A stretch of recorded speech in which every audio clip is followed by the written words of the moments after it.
Hey everyone, a quick run through of the electrical drivetrain for the Fiat 500. So this entire setup is mounted in the back of the car, and this is the motor controller, which actually controls, it takes the input from the throttle over there and then controls the electric motor. This is the main contactor, so the purpose of that is it's controlled by the motor controller, and if all the configuration is okay, it shuts this relay so that the high voltage is connected to the motor controller. This is the DC-DC converter, and the purpose of that is giving you 12 volts for your lights and horns and everything that you have on the car.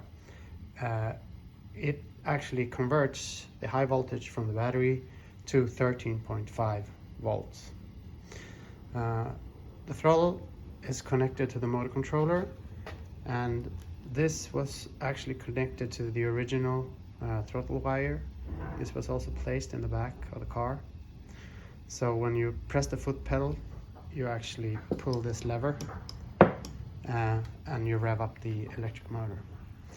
So to start all of this, you put 12 volts on this wire. So I have a small 12 volt battery here, and I'll connect it to the battery, and you could hear and see that the main relay or the contactor is now closed, and we have a green light on the controller. So now we are in drive. If we give some throttle, I'll try to get both in here. You can actually hear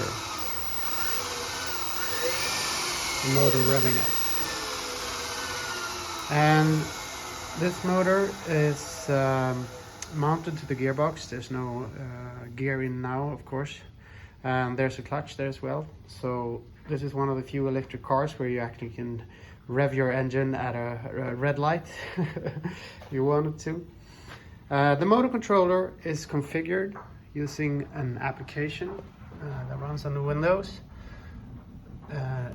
And as you can see here, you can, for example, set the range of the throttle, and you can set the max motor current. This is capable of doing 600 amps peak, but that's too much for the Agni 95R motor. So it's now set to 45%, so approximately 250 amps or so, which is a good value for this setup. We can do some under voltage and over voltage for the specific battery that we're using.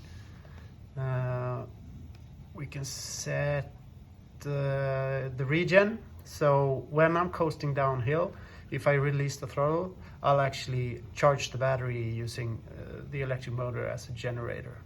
And this also helps with the braking. So if you have a lot of regen and you let off the throttle, you'll actually use the generating power to stop the car as well. So you can set these values according to what you like in your application. Yeah, and it's as easy as that. It's very simple to configure this system. That's basically all of the components.